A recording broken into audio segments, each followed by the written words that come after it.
Good evening, everyone. My name is Paul Young. I'm just going to talk a little bit about clean technology, but I'm going to focus on the whole production process and keep it very simple in terms of talking about the raw materials and the process it goes through in terms of from the refining stage to the end product results, because there's a lot of misconceptions around the whole aspect of clean technology, especially where the raw materials reside in the whole process in order to get a product to market.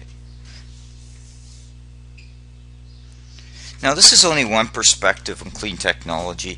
It's not deemed to be the only one in terms of looking at the material aspect as well as the production cycles. I just want to highlight the key aspects so people can go ask informed questions to your local politicians or to business.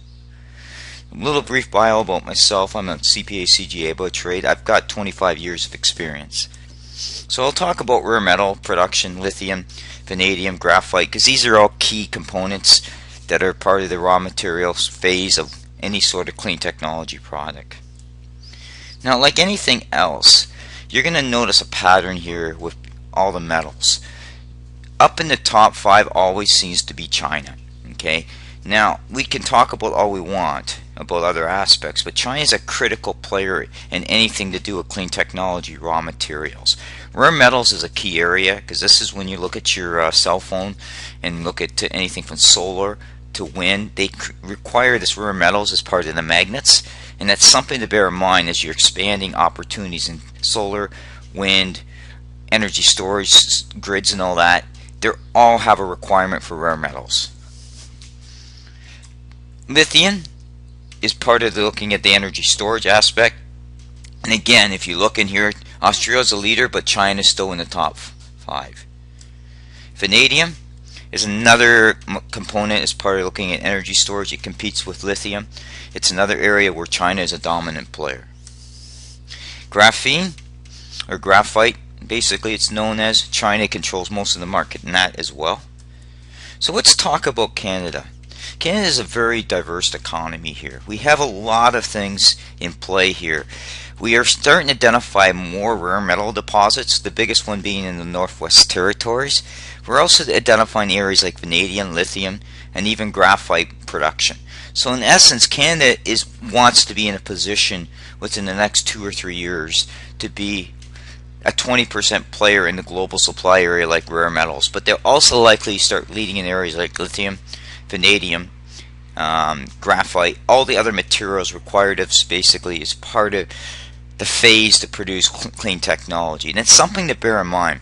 Now, to do that, you have to have the right government policies. Back in 2014, Harper's government, Stephen Harper's government, actually looked at different programs to help develop these resources. We wouldn't even be touching areas like Quebec, Ontario, Manitoba, New Brunswick, Northwest Territories, and looking for these deposits if it wasn't for programs that Stephen Harper brought in to help get these things out of the mines and into production and part of the refinement phase to help support clean technology. Now, you can't really talk about the clean technology market unless you look at the current size of it. In Canada's case, it's about $44 billion business. It grows about 10% annually, so it's about $4.4 billion business. Now, here's the critical aspect here. If you're going to transform $44 billion into $300, you can't do that over a 4-year period. It's going to take decades to do that. Also, you need to have the other sources, and this is where we come into the downside risk. In order to basically continue to grow at a per annum basis, you have to have the ability to commercialize at a quicker pace. And that means you got to get government approval on this. You have to have sustainability of technology that will be sustainable. You also have to look at projects that are profitable without government grants. And that's not discussed. The other point comes into, you're seeing here, access to raw materials. Well, we already see China controls a bulk of those production cycles. So if they put quotas up there, that's going to be difficult for commercialization. Is going to be difficult to produce some of the products required to develop clean technology. Skills and training. We're looking at different skills requirement as we start looking at production cycles. So we need people from the sciences, the engineering side. We're going to need to look at the fabrication side, the installation side, skill sets required. You're also going to need trade and investment agreements. Now, in case of China, we have FIFA. But we have other countries in play from South Africa to Russia that we may not have proper trade agreements in there to give us access to that. The other thing too is we also have to look at the whole process from the point that we take it out of the mine to we actually put it to the whole process from manufacturing to installation. Now, people say we can go away from carbon. Well, you can. If you look at the wind towers, they've got chromite, nickel, copper wiring in them. Solar panels have other aspects in terms of part of their product requirements. So to say you're going to go through a carbon-free based economy overnight is a fallacy. And that's something you need to bear in mind when you listen to the discussions about that. Now, like anything else, Canada's got significant programs in play. At a federal level, they've got Sustainable Development Technology Corporation. So in other words, they're providing some seed funding to key companies. They also have provincial funds on clean technology as well. Some of these are funded through the cap and trade scheme or some sort of carbon pricing scheme. Now, that being said, there has to be proper business cases when you're assessing these projects. Throwing money at a project that's never going to be profitable or the technology is never going to be viable is something that you should be thinking clearly.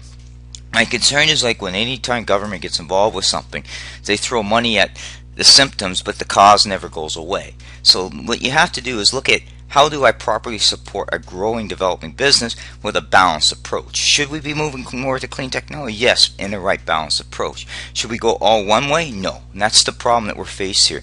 Because we have an economy in Canada that's about $2 trillion. 330% of that economy is basically goods producing. As you see that, with only $44 billion of that GDP is basically clean technology. So that being said, you can't just go up and replace existing business without a proper transition. And that's not discussed. It's all talking about we'll go one way. One way at all costs will have jeopardy both on pricing to consumer pricing, which hurts the middle class. It also have key aspects of the key businesses that have to move along that supply chain to support clean technology. That's never discussed in terms of the overall business cycle.